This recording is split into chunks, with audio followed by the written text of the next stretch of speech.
Ladies and gentlemen, it's time. It's time. This we've been hyping this for so long, man. It's the Black Panther live show. OverSaturated is in the building. CEOHaize is in the building. Fellas. Yo. It's lit. It's lit. Hey man. Hey, y'all see what's up right now? Look. Look, I'm trying to contain my psyche, man. Lit ain't even the word, man. Like this is amazing. Look, I'm glad we were able to get to this point to be able to even do this. But I don't know, man. There's not much left to say. We're here to review Black Panther. We're gonna go ahead and say this is full spoilers. We're gonna be talking about the full movie. So prepare your hearts, your minds, your souls, everything, because we're gonna be talking about it at a high level. Fellas. Man, let's start off. We have to start off with this.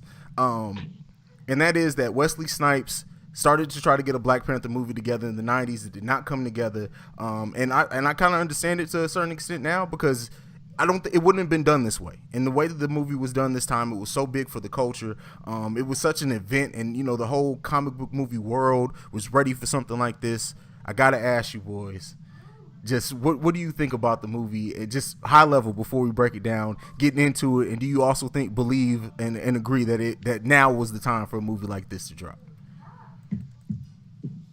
Ralph, go ahead. Okay. I would say definitely yes, man. Like, I definitely think it lived up to the hype. Personally, do I think Wesley could have played a better Black Panther? Yeah. But that doesn't negate what just transpired. It was like the first time I heard cranes in the sky. It's a beautiful thing, man. My eyes just, lit up. I was, damn near had tears in my eyes, man. It was beautiful.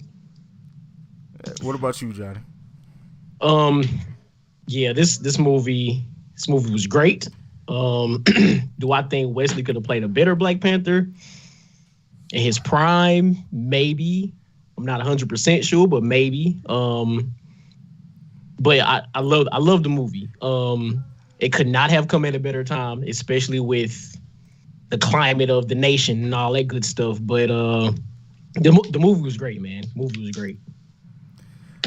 Yeah, great to say the least. But we're gonna break it down even more than just saying it was great. We're gonna get into the characters first, and we're gonna save Chadwick and Killmonger for the last two, because that's obviously who the movie was built around. I want to start obviously with Ulysses S. Claw, who was in Age of Ultron. It kind of fed into this. They didn't really play it too much, so you were cool if you had never seen that movie kind of coming into this. But the fact that, where his character went, he died in the movie, y'all. Like I said, this is full spoilers, so I told you guys to prepare your hearts, souls, and minds. So what did you think about his character? The fact that we got way more of him than what we got in Age of Ultron. And then I feel like he kind of went out with the chump, and I was bothered considering that I read the comics. Well, I used to read the comics, not as big in the comics anymore. Like, Claw is Black Panther's Joker, and we got one interaction between the two of them. That bothers me a little bit. What do you guys think about it? Well, he definitely needed to be in the movie. Absolutely. So I'm glad he was in the movie as much as he was. And you just mentioned that they only had one interaction with each other. Yeah, that was crazy. They definitely needed to somehow come into more contact with each other. I'm not sure how they would have done it, but they definitely needed to do that. I'm not gonna lie, I'm happy he died. I didn't want any white people in the movie, but I'm just saying, even though he is Black Panther's Joker, but it was good to see him die. So, Come on, man. I'm just saying. Listen. I've been watching Black people die in movies for damn near 30 years. I needed this. Now, my favorite genre of movies is horror movies by far, and we all know the Black people get it first for years, decades.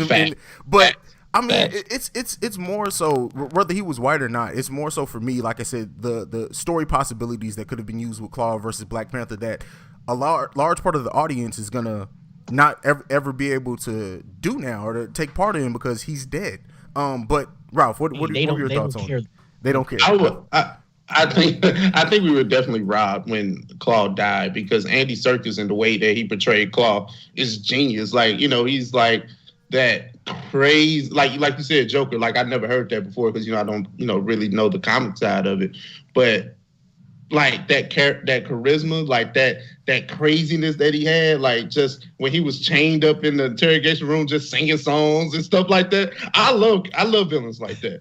So the fact that he was killed, I was like, damn, like that's it, like that's all I got. But I mean, to definitely see, what they did with Age of Ultron, just kind of piggybacking off of that, you didn't have to necessarily see that movie to understand what was going on, because they gave you enough backstory to where you understood that, at least what he did in those movies to get to that point. So I definitely think Claw was a dope villain, or a sub-villain, however you want to phrase it, in this movie. All right, I feel that. We have to get into, because before we get into the women of his life, I want to talk about Everett Ross, and this is not purposeful to get the white people out the way, but there were only 2 white people in this movie for real. But Everett Ross, who was in Civil War as well, but we didn't really, besides a couple lines in Civil War, we didn't really get to know the character at all. Like, to see him interact with T'Challa, to see, when they're speaking their language around him and they have him figured out and they let him go and interrogate Claw, and they're hearing the whole thing. But really, when you think about it, he played a large part in the finale of this movie as far as like stopping the Killermonger's plans. What do you think about, and Johnny, I guess I'll come back to you first on this one. I know you didn't want any white people in the movie, so how do you feel about a white person playing such an integral part towards the end of the movie? I'm not going to front. I wasn't happy about it, but I guess it was okay that he did assist in like stopping the transportation of the weapons to the war dogs, across the world. That was cool, but the main fight was still back in back on the land of Wakanda between Black Panther and Killmonger. So I guess it was okay that he helped stop a grander scheme of plan. So I guess it was cool. I guess it was cool. Come on, Johnny. What about you, Ralph? I like Everett Ross in this movie because he was integral, but I don't think he was a focal point. And I like how they introduced like little subtle stuff about him. Oh, he was a former Air Force pilot, and then all of a sudden he's the one flying the plane because he was the only one left that could fly the plane. Mm-hmm. So just that dynamic of it, and I don't want to mention the character because we'll get to that part, but what she did to give him that comfort, because she said, I made it American, so it was easy, and then she kind of walked him through it too. So just that, and he kind of had a gratitude towards it because they did heal him. So they kept him from being paralyzed. Yeah. And one more thing, he did almost like sacrifice his life to like stop the last ship from getting out of Wakanda. Like, that was noble, but. So that's all. Yeah, that's it. Come on, man. That's all you get. Damn it, man. That's all you getting. Bro, man, you savage, man. You don't want to give no. But I feel you on that, man. It is what it is. There, I ain't gonna judge you too much on that. But let's move on. Like I said, let's go into the women in T'Challa's life. Where you guys want to start off with? We're gonna save Shuri for last because she played a much bigger part. But Okoye, what do you guys think about her? I love Okoye. I love the Dora Jami. Is that how you pronounce that whole like Dora Milaje? Dora Milaje. Yeah, that's what it is. I love those ladies. But just sticking on Okoye, fierce, strong, has a comedic element to her, but you can definitely see that she's fierce. You don't play with her, and then at the same time, you can see that she does have a loving element too. So it's like you get all that within her. And if you guys are familiar with The Walking Dead, you see that she has that same energy on Walking Dead. Her name is Danae. I can't pronounce the last name, but she's the same, not the same character, but she has those same traits. Yeah, absolutely. Now, refresh my memory. This is the general of the Dora Milaje, correct? Yes. Now, I found it interesting that she was willing to kill her husband for her country. Like she was going to take that man's life at the end, toward the end. Oh yeah. Now that was the thing I didn't understand. I knew that they, had a situation. I didn't know they were married.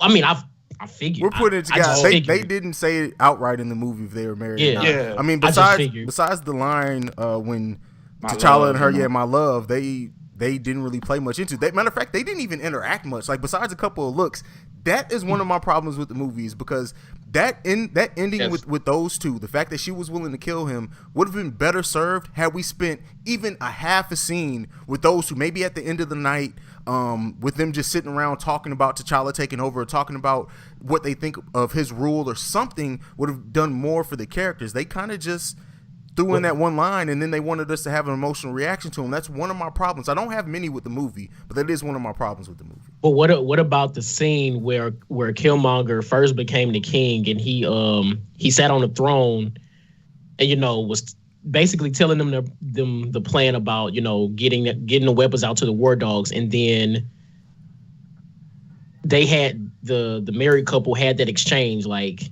the guy was like, true, but that wasn't enough for me. That didn't say anything about them being in love to me. That was just more of two generals having a difference of opinion. Like, I wanted to see something more as far as like the love aspect, the fact that they were in a relationship. That's what I mean. I mean, yeah, there were certain interactions with them, but nothing that drilled them home is like, there's this couple. She's willing to kill her man for her country. That should mean more than what it ended up meaning in the movie to me. But I feel you. I feel you on that. That's what's up, though. But yeah, she was great, and she was kicking ass too. Yeah, dope. She's dope. Yeah, you gotta get in Walking Dead. Dope. You gotta get in Walking Dead, bro. Johnny, you don't watch The Walking Dead, man? Listen, I watched the first season, which was like 6 episodes, and I got through half of the second season, and I was never able to go back. Like, that was before Michonne popped up, who's the character that we're talking about now. Her name is Danae in real life. She's the one that plays Okoye. And essentially, Michonne does the same shit in Walking Dead that she's doing in, to an extent. Yeah.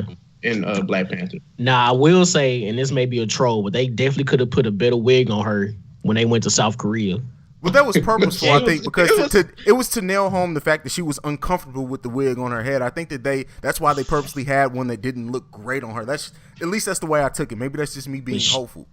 She could have been uncomfortable in a better looking wig. Is all I'm saying. Well, you haven't seen Walking Dead because she has a dread wig in there. Clearly, and that's a horrible wig. So, matter of fact, it was a step up. It was definitely a step up. But let's go to Nakia. Am I saying that right? Lupita's character.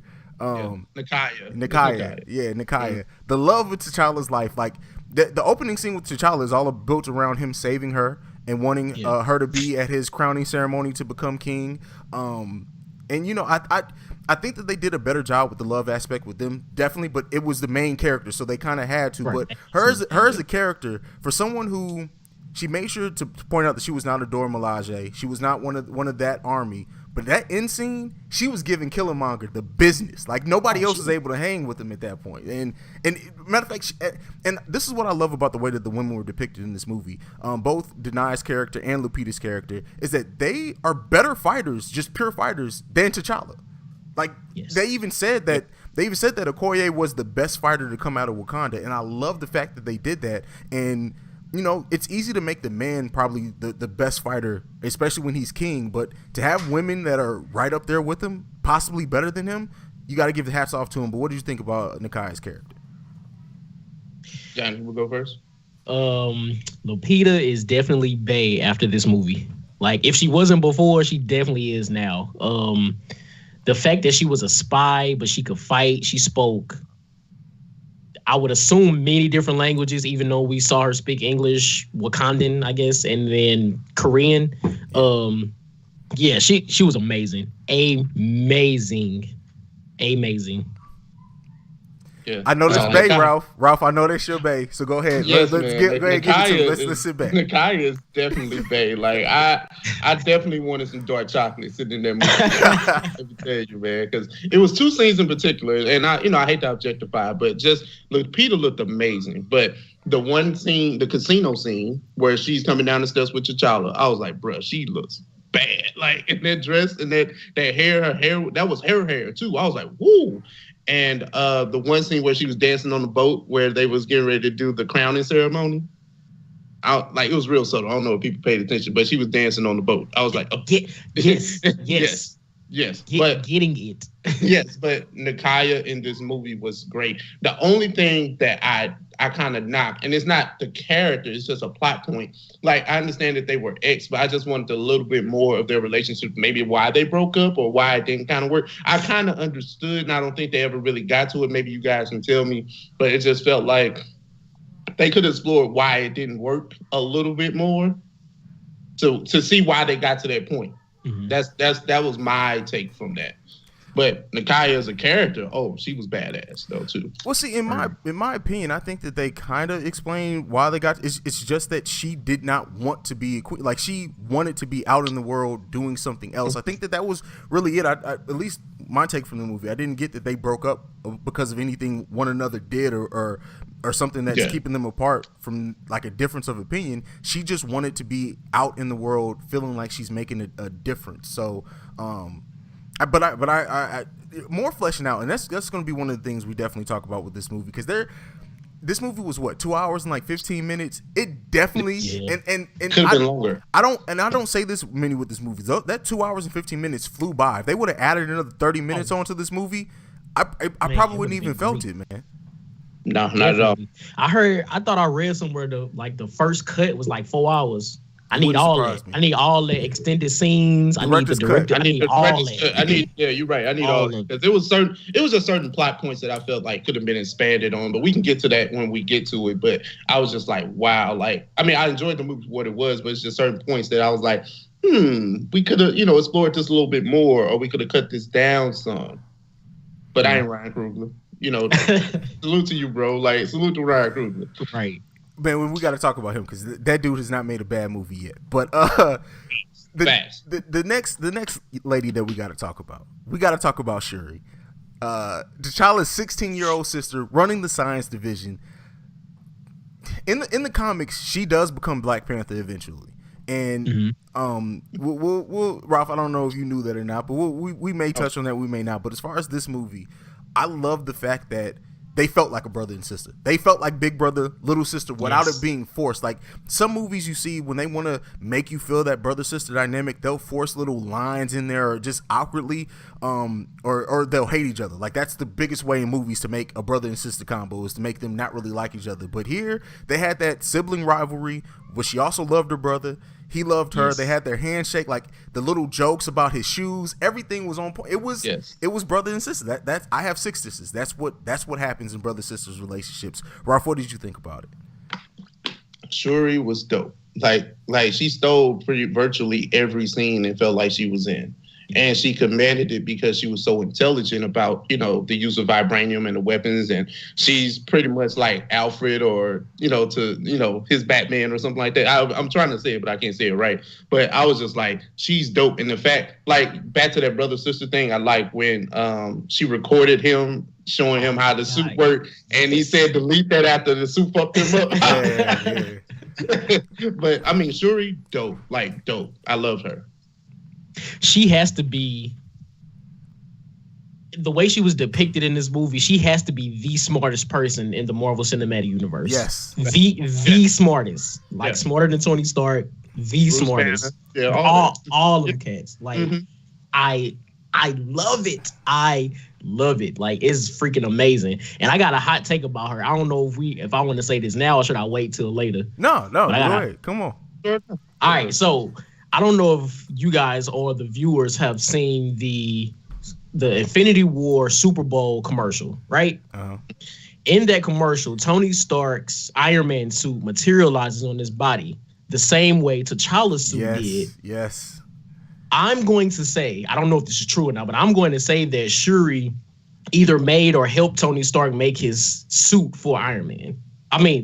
Make his Iron Man suit for Infinity War. Absolutely. I was gonna say that. Matter of fact, she's gonna probably make Bucky's new arm.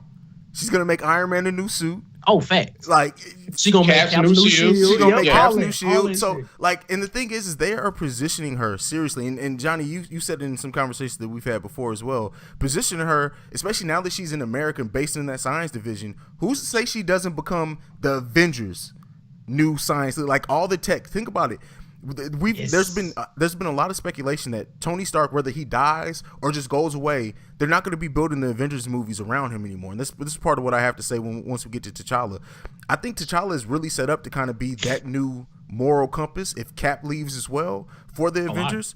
But if that happens, who's to say that she doesn't become that, like I said, that tech person for the Avengers, all their tech coming out.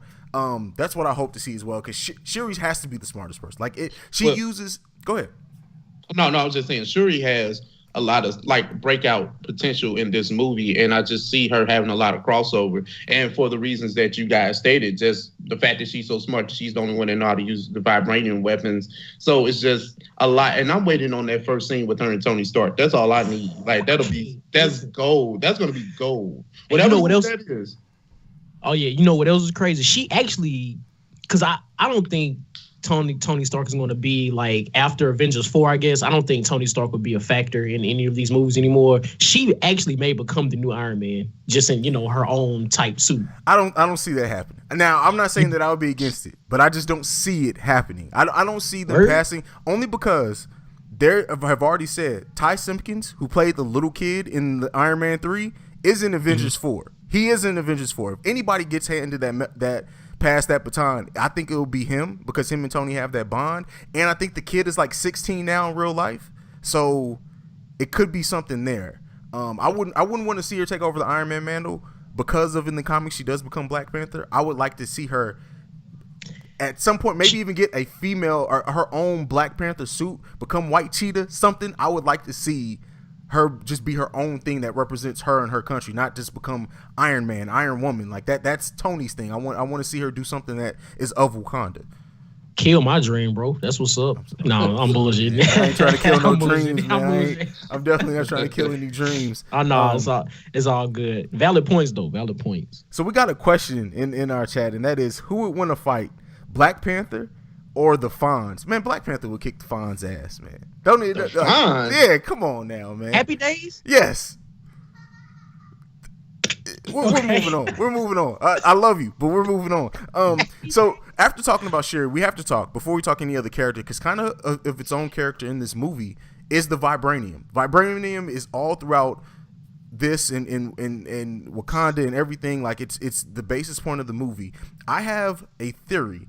And they said it before, is that the vibranium, they haven't even, I think it was Claude that said it, they've only breached the surface, and it came from a meteor.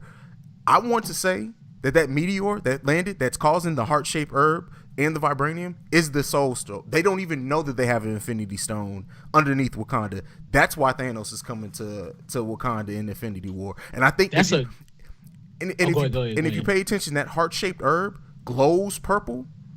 Is there a purple? Like, I haven't really looked at the orb. Yeah, the orb is purple. The the Power Stone that was in Guardians of the Galaxy is purple. That's purple. So like, who's to say that heart-shaped herb isn't because of the stone that's under Wakanda? It's not soaking up that energy, and that's what's causing the heart-shaped herb. Go ahead, Jai. Damn, that's a great ass point, because I was going to ask at the end, like, something has to be in Wakanda, because why else would they have this big ass battle scene in Wakanda during Infinity War? Thanos is going there for a reason. That's a good point. The Soul Stone probably is there. I didn't even think about that. I thought it would have popped up in this movie, but I guess we'll probably see that at the beginning of Infinity War then. Yeah. And it's perfect, because like all the other movies, and it's a way of making an Infinity Stone important, but retroactively. Like they changed the formula. Almost all of the Phase 1 and Phase 2 Marvel movies have been almost built around the pursuit or something of an Infinity Stone. They kind of did it in this one, if my theory is correct, without naming an Infinity Stone, without making it the crux of the whole movie, because that's kind of where their power's coming from. So like after we see Infinity War, now we can go back and get even more out of Black Panther. And what does that mean to like Black Panther's powers then would come from an Infinity Stone in some type of way. So it just brings it all together. That's dope. I swear I didn't even think about that. But I was wondering, why would they be in Wakanda during Infinity War? But that makes perfect sense. Now the only thing about that is, like, how would Thanos discover the stone? Like where would he know the stone is? How would he actually get to the stone, and then what color would the stone be? Because it can't be purple, because we already have a purple stone. True, and you make a good point there. I mean, there are some holes in the theory for sure. I mean, it's not anything I know for sure, but I mean, if it's true, as far as like Thanos knowing the stone, I would think that, and it seems Thanos is like, he just knows where the stones are. Like in every movie, he's kind of known where they are. I don't know if that's going to be something that's explained or whatnot, or maybe since he has the gauntlet, it kind of leads him to where the stones are. Who knows? I don't know there, but I mean, I'm sure they'll figure out a story if that's going to be it. I mean, we still have we have Infinity War, then Captain Marvel. There could be an Infinity Stone there. Who knows? And I know, Johnny, you had a theory before that from Thor had the Soul Stone. Who was it? Heimdall. Yeah. In that sword that he uses to like look at souls of the people across the 9 realms and shit. Yeah. So we'll see. I mean, one of them got it. That's just a little speculation. But let's jump back into this movie. I want to talk about W'Kabi. I have like, come on, man. Like I have look. I'm all for adding layers to characters. The thing is that they're early in the movie. Let me flesh it out. He basically turns on T'Challa to side with Killmonger, because Killmonger is the one who brought Claw, and Claw killed his parents. But they had a scene early in the movie with him and T'Challa where W'Kabi specifically says, "I don't think we should be going out to other countries." The moment Killmonger comes around, I think we should be going out and dominating other countries. If they would have changed that line to just him saying, "Well, T'Challa, there's a lot we could gain from going out and helping other countries," then that turn would make more sense, because then not only did Killmonger bring Claw, but he's also doing something that W'Kabi already kind of thought himself. You had him be a complete bitch, in my opinion, to have him completely turn on his own ideals for someone who's to them as an outsider. What do you think about that, Ralph? I see you thinking that. W'Kabi was just conflicting. Like, I understand the death of his parents and he wanted Claw dead, and then this guy comes with the body of Claw, so maybe his loyalty just changed. Like, he was like, 30 years of your father not doing anything, and then I figured you would do something different. Now, but that was really just the pursuit of Claw, not necessarily the ideals of how they should interact with the world. But I think the fact that Killmonger came and then he found out that certain things weren't true, maybe Killmonger told him the story about his father. Maybe, we kind of getting into that. But I think that's what made him change his mind about T'Challa and how things were going. So maybe he was just like, I'm going to just roll with this guy. And that's how I think that he thought. From that, like, it wasn't implied either, but I just think that's where it went. I could feel that. What about you, Johnny? I mean, I just think he was still Killmonger bringing Claw to Wakanda dead. I still don't think W'Kabi felt closure from that, and he was easily manipulated by Killmonger, because Killmonger was this guy that trained in the armed forces and, went to so many different countries, killed people, toppled governments and shit. So maybe it was easy for him to manipulate W'Kabi. I don't know. I mean, and they mentioned that as well. Everett mentioned that, how Killmonger is basically doing his training. They came in to destroy countries when he was in the military, so he kind of already has the upper hand as far as like knowing how to systematically break down governments. But so that we'll leave W'Kabi there, because I'm sure he'll come up when we talk about Killmonger. But we got to talk about someone who ended up being one of my favorite characters in this movie.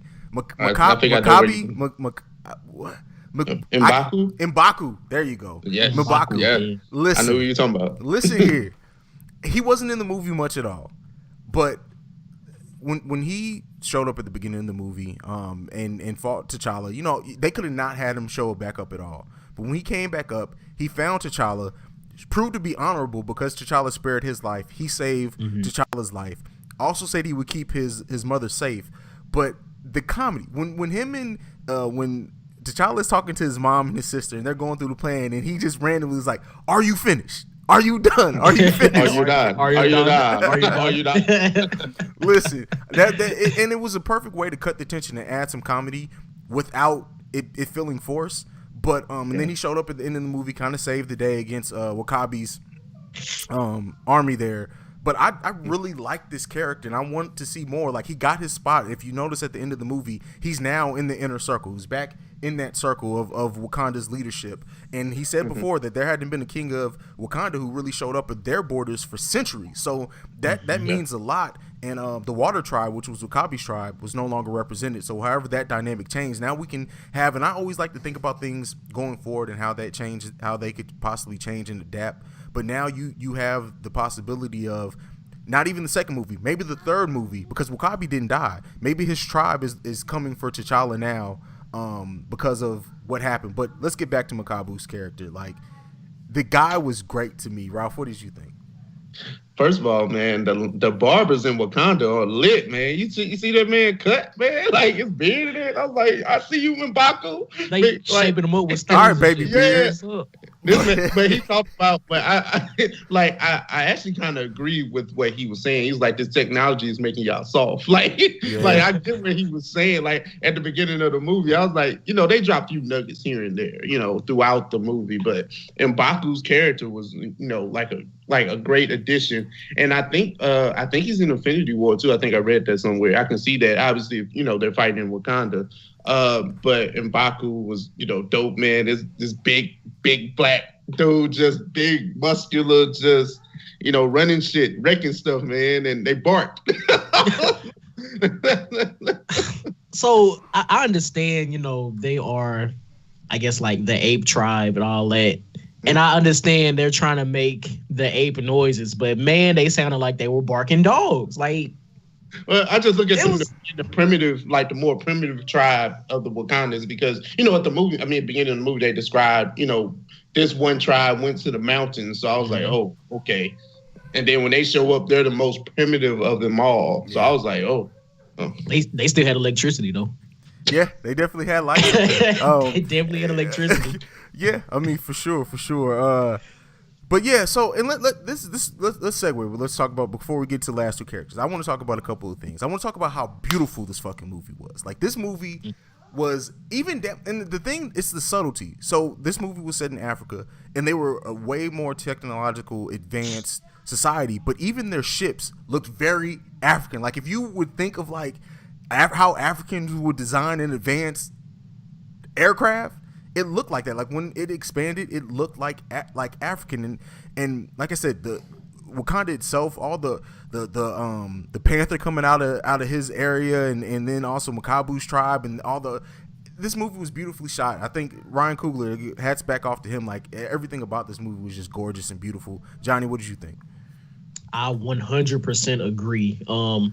Now, in watching the credits roll, I noticed that the movie was shot in Atlanta and in Korea. Wow, I didn't even know that. Now, Marvel Studios is in Atlanta.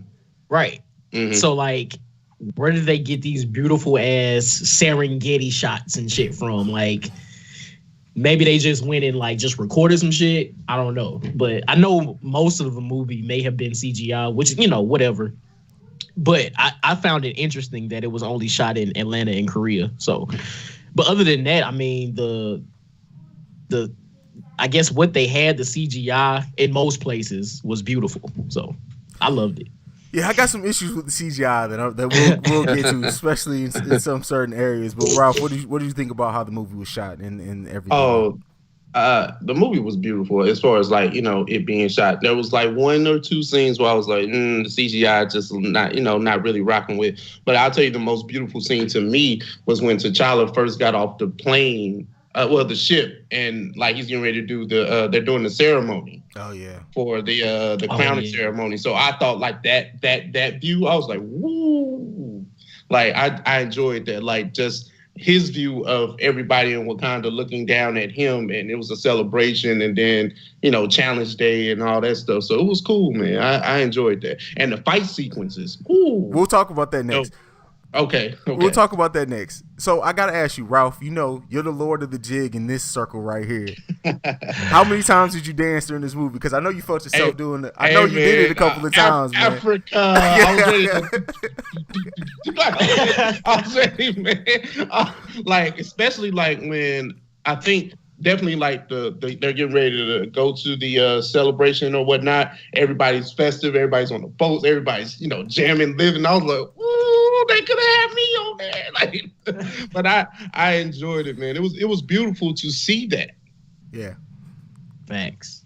Yeah. Listen, man, the whole thing was just beautiful, and I think if you noticed, there wasn't a lot of music in the movie, but in the points where there was music, like it was very thought out, and the music perfectly complemented the scene, like the car chase scene, the scene where Lupita was dancing on the boat, like.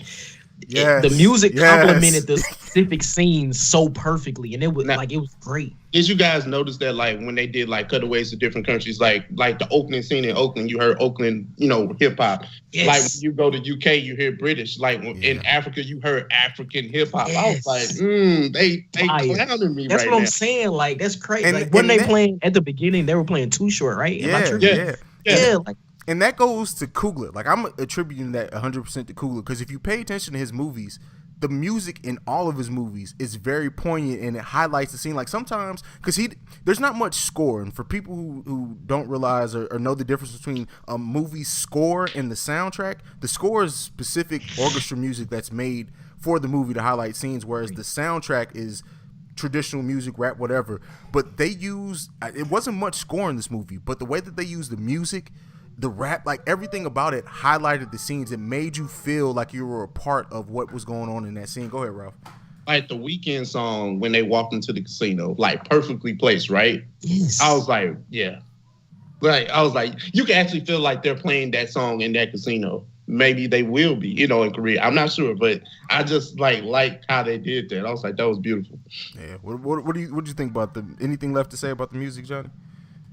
Oh no, I just think the music that was placed in the movie complemented the scenes perfectly. Like it was great. And so like sometimes there could be too much music in movies. Mm-hmm. And this particular movie didn't overly use music, which I'm really a fan of, because I feel like sometimes it takes away from the scenes. So yeah. Absolutely. And we did not, and that's my fault, because I guess I'm the host, so I can just blame myself.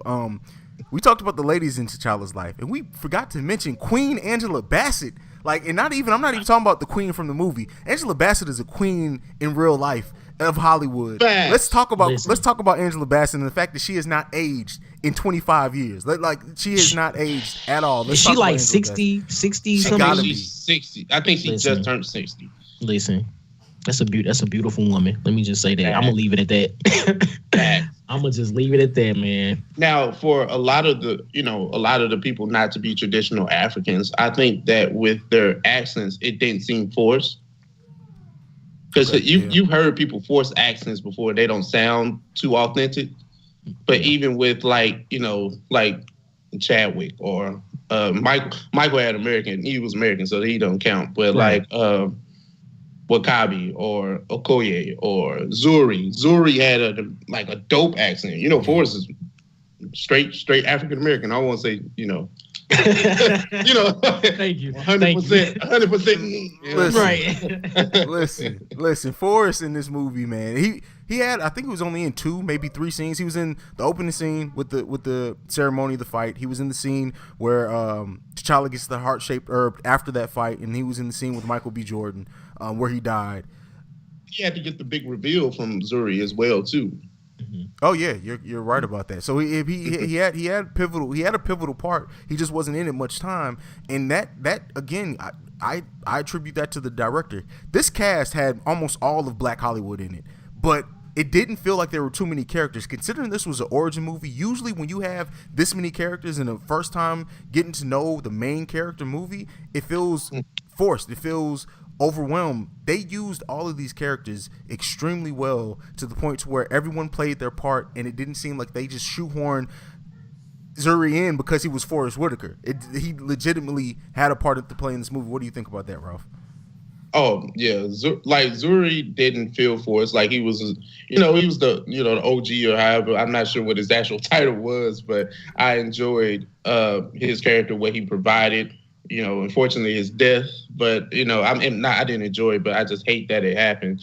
Zuri was such a spiritual leader to, I think, T'Challa.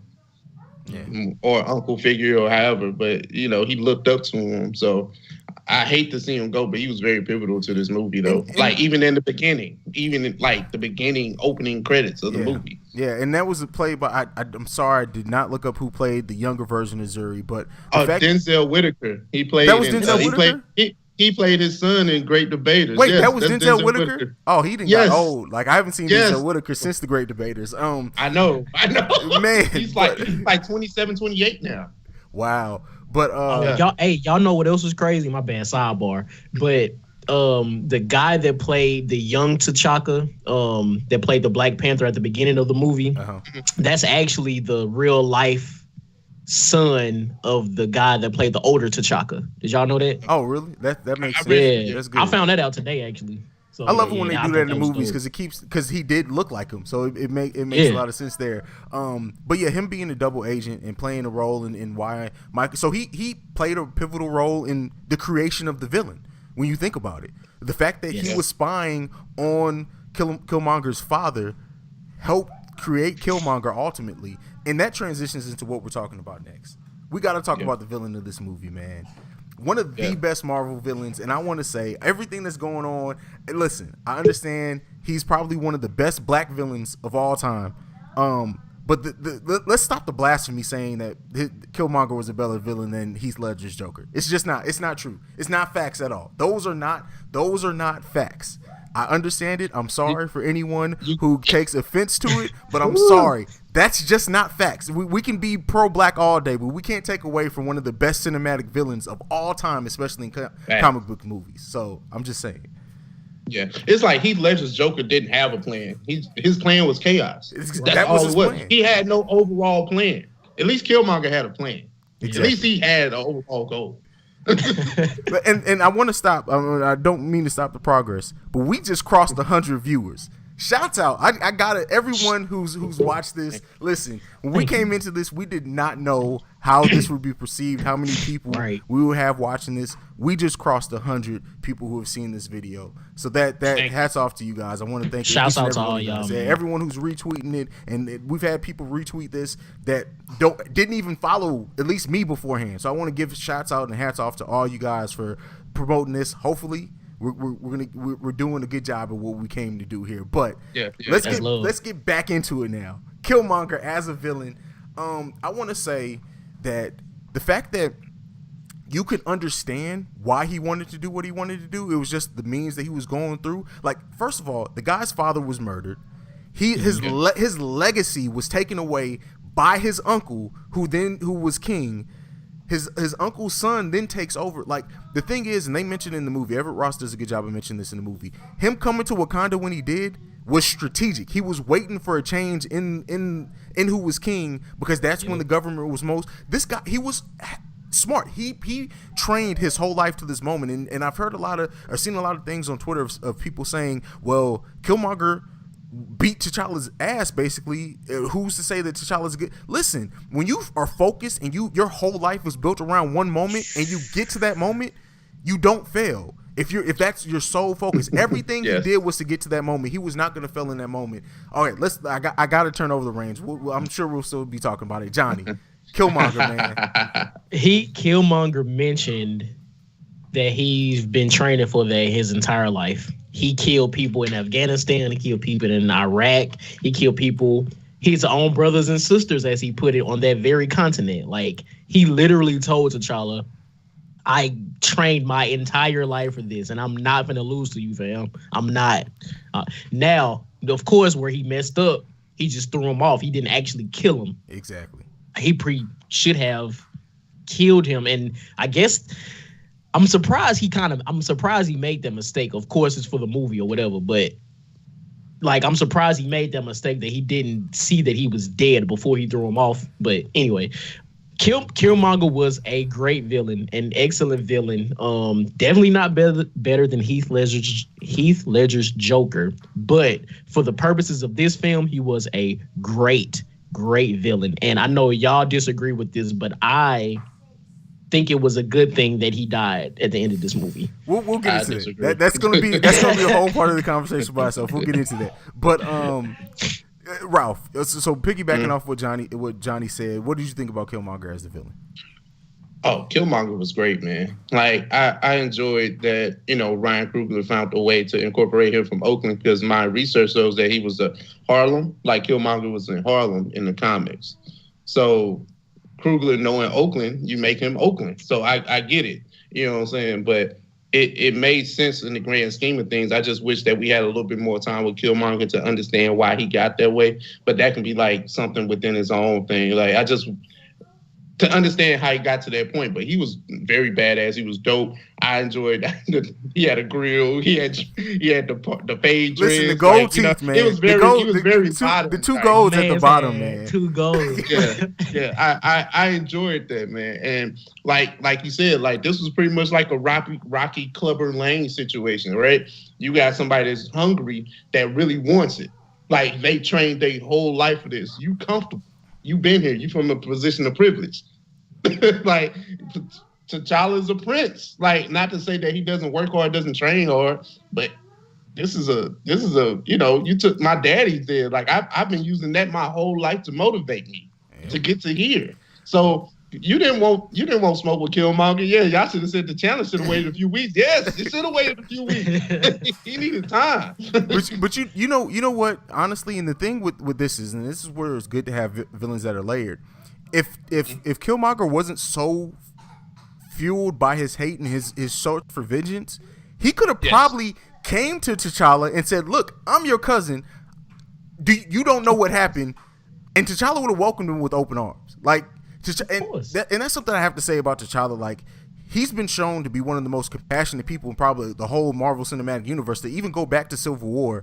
But we'll get there. We'll get there when we talk about T'Challa's character. But T'Challa was very compassionate. I think even in the fact that he knew who Killmonger was, like he understood the purpose. Like he was kind of getting on that train of like, maybe we should open up our borders to the world and start doing this stuff, because Nakia put the bug in his ear way before then anyway. So he was already getting there. The wheels was already turning. So he understood why Killmonger was the way that he was, because Zuri put him on. Like Zuri told him. So it's like, I know what happened. So I get it.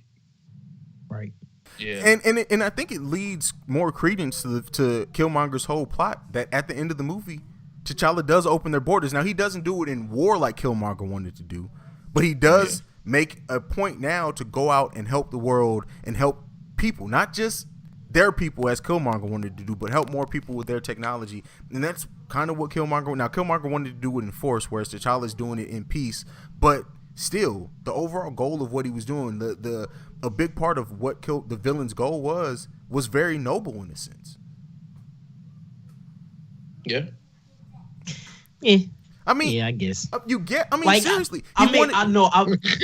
Like, okay, he wanted Wakanda to help Black people across the world overthrow the oppressor. True.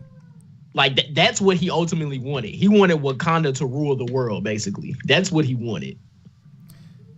Yeah, and that is true. He did want Wakanda to rule the world, but he just the difference with their whole mindsets is Killmonger saw their people as the Black people of the world, and they needed to overthrow. Whereas T'Challa puts a spin on that. He sees it as everyone is their people, so let's help everyone, and then we can all lift up. Yeah. So. Yeah, it's more Martin and Malcolm up in here. We're getting those dynamics. Exactly. Because when I initially heard Killmonger's speech, I'm like, this is nothing but Magneto. Like Magneto says the same shit over just for me. Listen. Okay, let's talk about this. Killmonger. Best first movie Marvel villain. Let's forget. I'm not gonna take it because we'll argue about it. Is he the best Marvel villain? No. The best Marvel villain? MCU villain. So far. No. You're putting Loki over him too, Ralph? Yeah, just Loki. Loki, it's only because we got so much of Loki. Yeah. Like, I just hate that they killed Killmonger. Like, but he couldn't stay alive. We got to get there. I'm sorry. Yeah, we'll get into that. I understand why. I can feel that. But are we count Netflix too? Because I don't think Killmonger was better than Kilgrave either. To be honest. Ooh. Yeah, I'm to thinking. Be honest, okay, I'm thinking cinematic because Kilgrave is one of my favorite villains in all of freaking.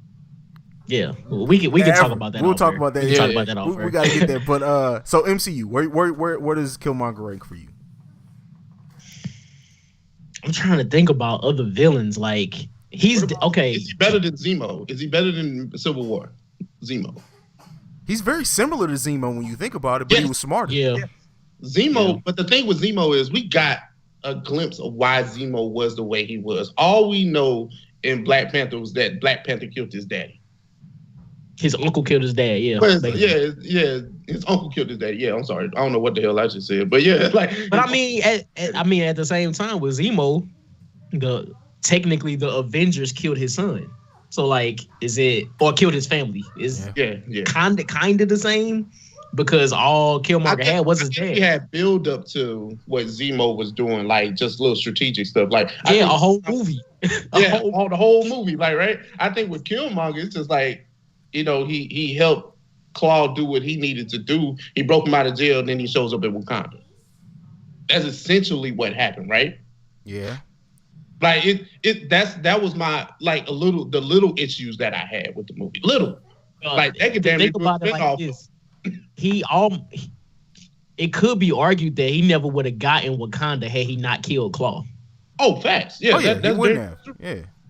There's no way. Yeah. So this movie. we got to talk about it, man. They killed Killmonger. Now, considering how good he was as a first-time villain, I just and considering the reset that we're gonna get after Thanos, like with the whole restructuring, Loki may be gone, Thor may be gone. I just don't like the fact that they took him off the table where there's still so much story left to be told with him possibly. It's so many, like he's already so layered in one movie. Imagine what we can do when we're on the third or fourth movie of Killmonger like we are with Loki now at this point. He starts off at a better place than Loki started off. He could have ended so much better. Johnny, I know you're the one opposed, so we don't want to double team you. I'm gonna let you go first here. What do you think? I don't know, man. The one thing Killmonger wanted was to take control of Wakanda and take over the world, basically, to liberate black people. Like that's it. He had nothing else he wanted to do. That's all he wanted. That's it. So had he stayed alive, right? Mm-hmm. What? Then what? Because he's captured. Can I give you my counterpoint to that? Is Loki the one thing Loki wanted in the first movie was to best his brother and for his dad to see him as better than Thor, and we got so much more after that. Imagine if we would have ended that on Loki. That's all Loki wanted in the first movie. He didn't care nothing about taking over the world, none of that. He just wanted to best Thor and to prove that he was as good as Thor. How is that different? How is it different? How's it different? Loki had ample, or I guess he was given multiple chances to try to best his brother. He even tried to rule the earth with bringing the Chitauri and shit. I'm saying first movie. I'm saying the first movie. See, you're bringing. We talking about Thor? We talking about Thor? We're talking about Thor because you said that there was not much place for Killmonger to bounce off of after this movie. So I'm saying, if you look at it, wasn't Loki in that same place as Killmonger at the end of the first movie? He was. I agree. But my question is, what else could Killmonger do? Like, is he gonna try to take over another planet? Like, what? Well, I mean, look at it like this. Like, I already made the X-Men comparison, right? Magneto always was pro mutant, so he always found ways to like get his message across. Like in the first, like we just go stick to X-Men 1. Like he tried to change everybody to mutants with that damn machine.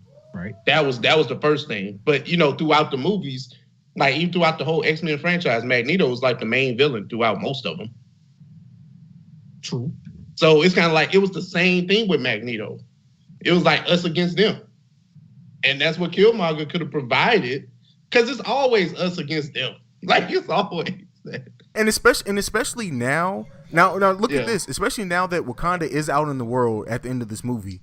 Imagine Killmonger being someone who's planting seeds of distrust and discontent with other countries against Wakanda. Because look at what they did to him. All he had to do is look what they did to me, and I'm Wakandan. What do you think they're going to do to you? Okay. I think I'm following. It's like the same. Cool. It's just like the endless possibilities because Killmonger would have been just a great complimentary piece to me. Like just to see him out there say if he got a chance to talk to war dogs in these major cities and turned them against the Wakandan empire. Oh. But think about it. Mm-hmm. Say Killmonger would have remained alive. He somehow escapes Wakandan prison or whatever. He goes out in the world. Let's just say he goes to London, talks to the war dogs in London, convinces them to turn against Wakanda.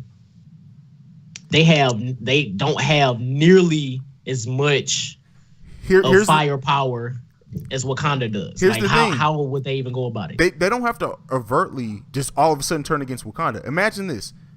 Infinity War's next. So the world is already going to be at discontent with Thanos. Thanos is coming to Wakanda. That's how Killmonger could have gotten out. He does go to those war dogs. He turns them against Wakanda, but they don't automatically, they don't pull away from Wakanda.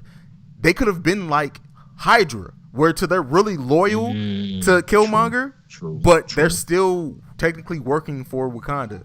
Come on, man. Now that's fire.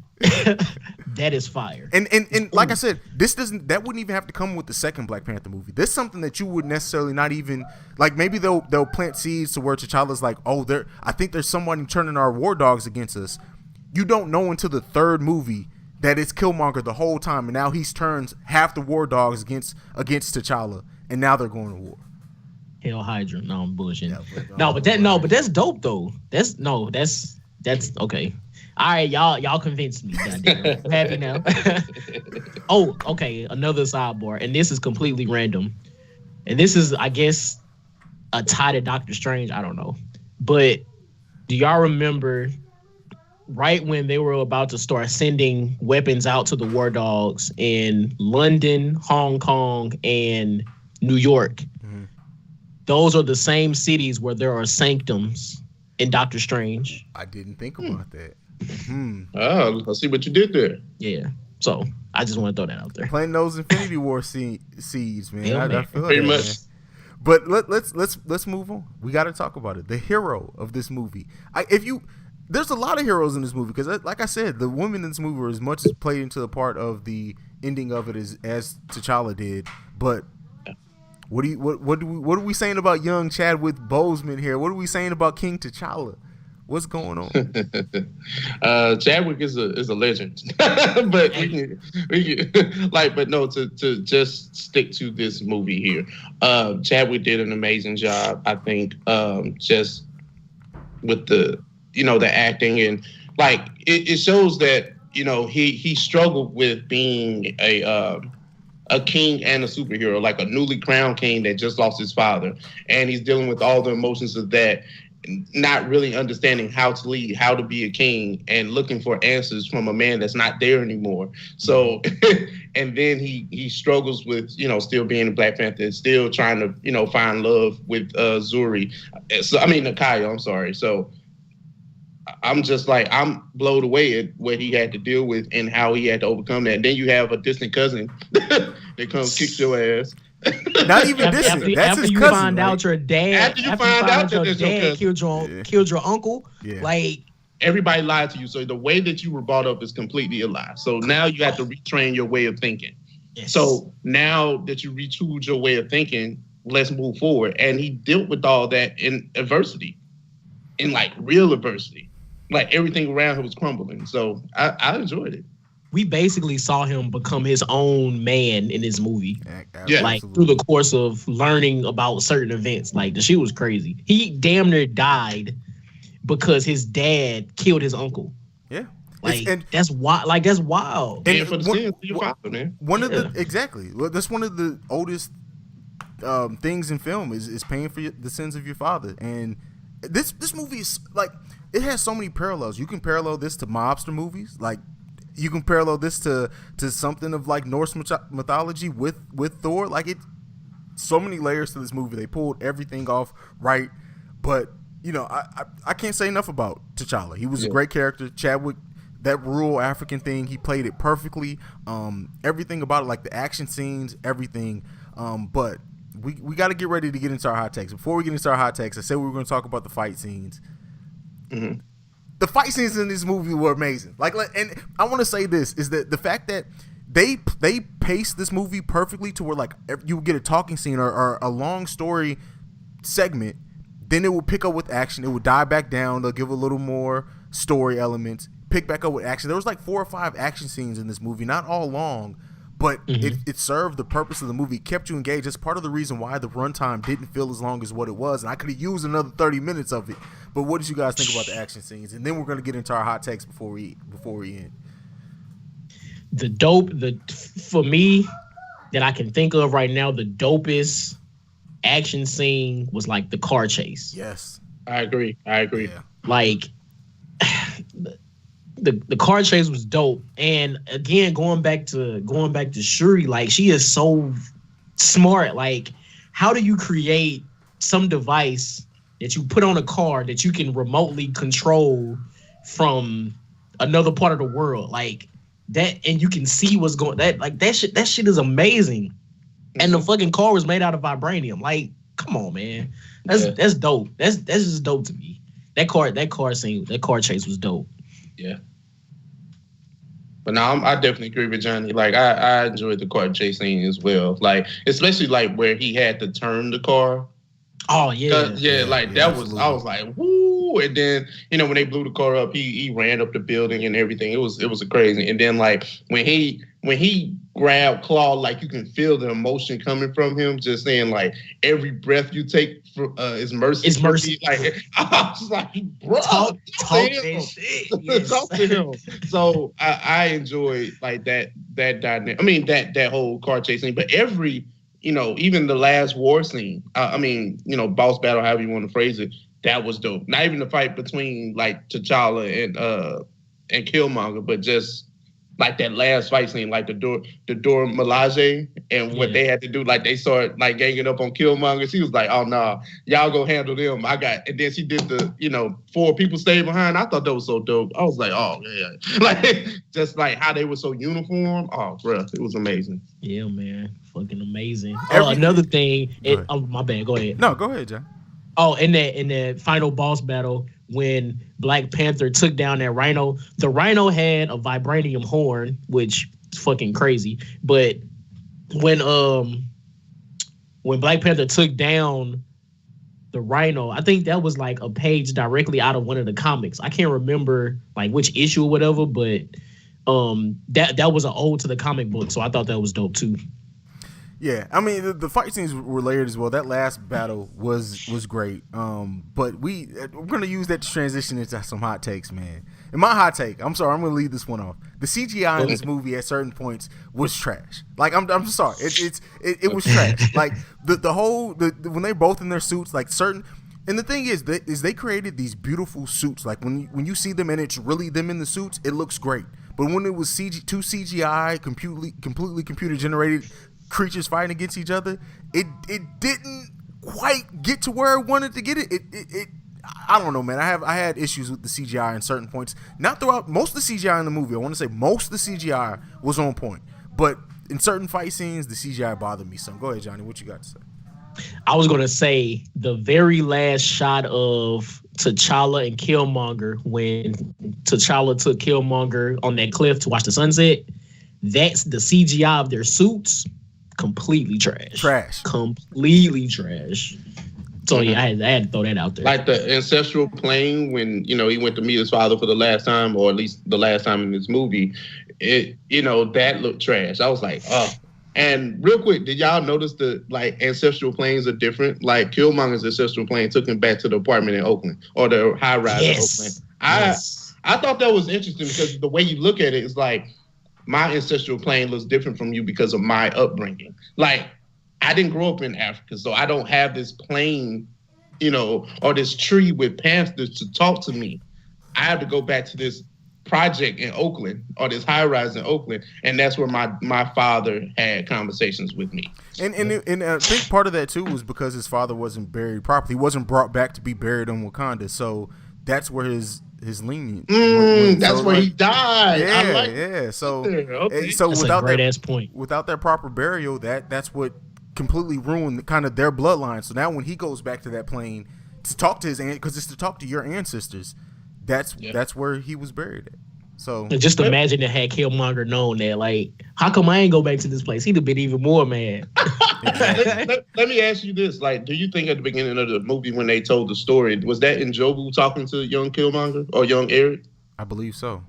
I believe so. Yeah. Like, he's telling him the story because he said, like, you know, throughout the movie, like, my dad told me about Wakanda and how beautiful it was and the sunsets, you know, all that stuff. And then, you know, Baba, tell me about where we're from. Like, he doesn't know. Yeah. So that's why he's getting that story from him. Well, would Eric Killmonger know to call his dad Baba, though? I think so, because he was telling him, well, and he had the book, the written in Wakanda, so he knew that, and like he even showed him when he started speaking Wakandan. He knows he was taught very well of their culture and what they were. But I mean, do you think he would have known, like, being that young though? Like, because the kid that was talking sounded super young, younger than the kid that was in Oakland. So I mean, just a thought. You make a good point there. Before we wrap, and because I promised them that they would be able to join, I gotta bring the baby Hazes out. Kiddos, come on for a second. Come on. They were dying. Come on. Young Helen, what did you think about Black Panther? Thumbs up. That's it. It was so great. It was so great. All right, thank you, baby. Young Zay, come on. Yeah. Come on, son. What did you think about Black Panther? It was awesome. It was all. You still got your tie on? Yeah. All right, I feel that. All right, thank you. You're welcome. Maya, come on, baby. Yeah. Come on, baby girl. What did you think about the movie? It was the bomb. It was the bomb. Wow. Oh, that's what's up. All right, babies. All right, so we had to get the baby Hazes, and I'm sorry I had to do a shameless plug. I love my babies, but stun on us. But nonetheless, oh no, we don't want Alan. Like, no, we ain't got time for that. But nonetheless, any hot takes that you guys have? Ralph, you kind of gave yours. Well, no, I have one. Like, I'll say this: like, we need a Killmonger movie. I don't know how and where we're gonna get this from, but I need Ryan Coogler to direct it because Ryan Coogler and Michael B. Jordan have this synergy, kind of like a Spike Lee and Denzel. But you know, they just work well together. They find a way to do things. Like Creed 2 is coming out this year. Hell, we need a Killmonger story. There's so many plot holes. Like, I need to know what led to him getting to even hooking up with Claw. I need to know this. It's probably in the comic book. Like, Marvel does so many little tie-in comic books. It's probably in the comic book. But go ahead, Johnny. Maybe his dad wrote about it in that notebook. Because his dad helped Claw get into Wakanda to steal the vibranium, like, way back when. So, you know, maybe it was just in that notebook somewhere. No, I need to see it. I need a movie. And then that begs the question, like, how old is Claw? That's the thing. They said he's 30 years, so the man has to be in his 50s or 60s. He damn sure doesn't look like it. Like, crazy. But maybe he's been using vibranium to keep himself young. But go ahead, Johnny. All right, my hot take. Now, this is just me. This may or may not happen. I don't know. With Disney supposedly buying Fox movie studios, T'Challa and Storm will not be married in the Marvel Cinematic Universe. Not yet. I know a lot of people are hoping for that, but I don't think it's gonna happen, especially after seeing the Black Panther movie with Nakia. Like, nah. Storm and T'Challa not getting married.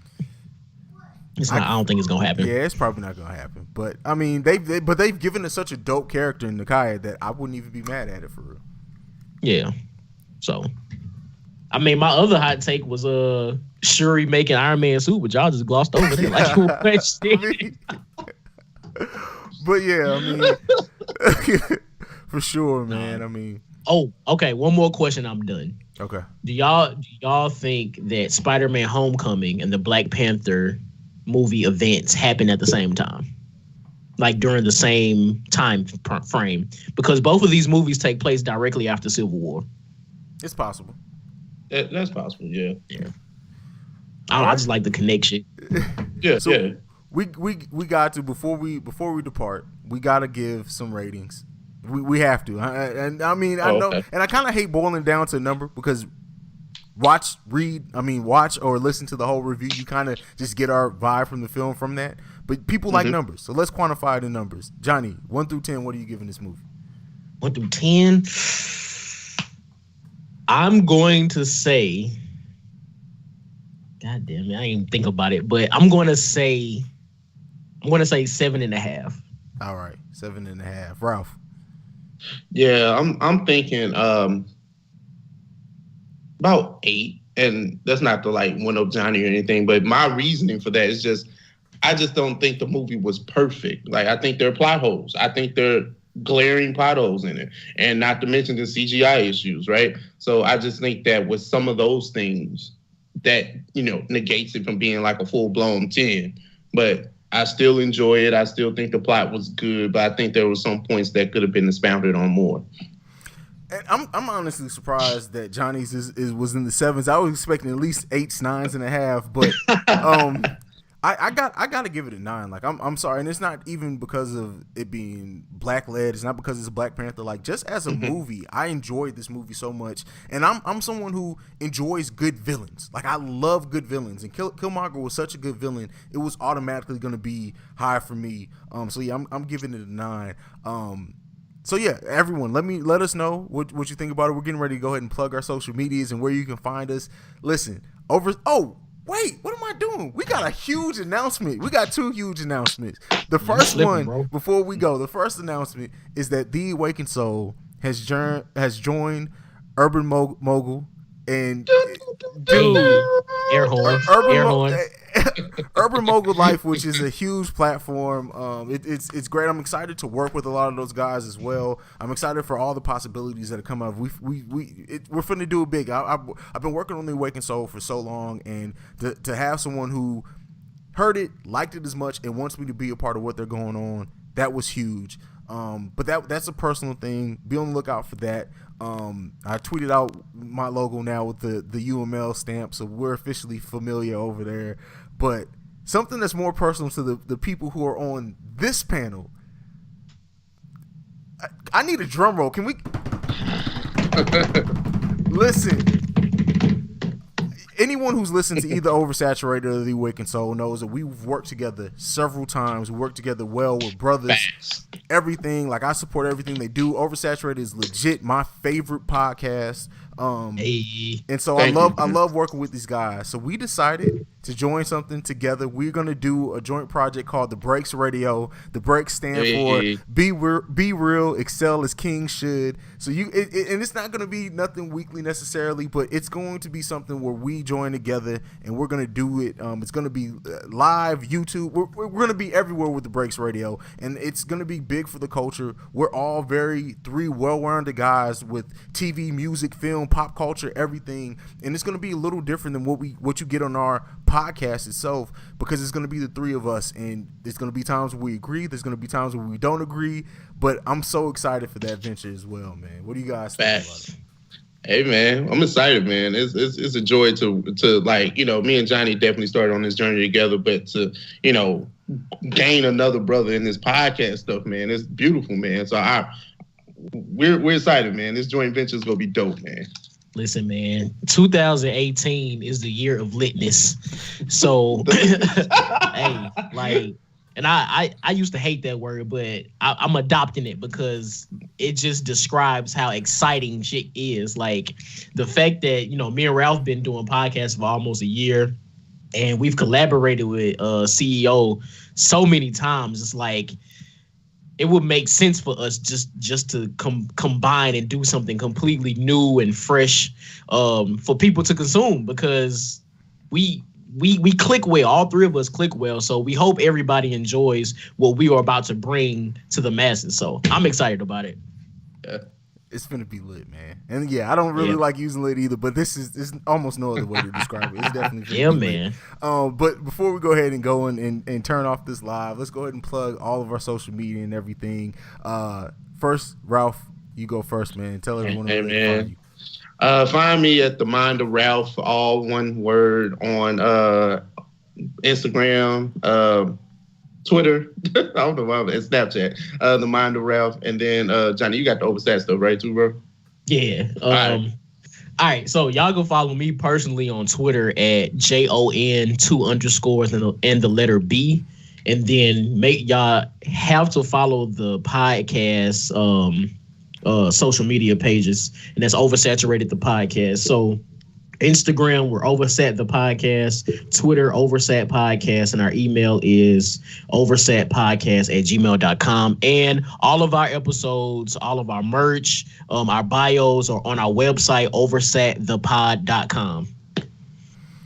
And me, you guys can follow me at CEOHaize. That's at CEOHaize on any social media platform that I happen to be gracing with my wonderful, wonderful presence. But also, you can check out the podcast. Anyone who's checking this video out for the first time, and you're wondering what the hell is this Awakened Soul shit that's on the screen right now. The Awakened Soul is my podcast where we talk about literally everything and anything. It's to provoke thought, conversation. We get deep with certain topics. We're on anywhere that there's podcasts. The Awakened Soul is on there, so definitely be there to check it out. And as we get ready to go into this next venture,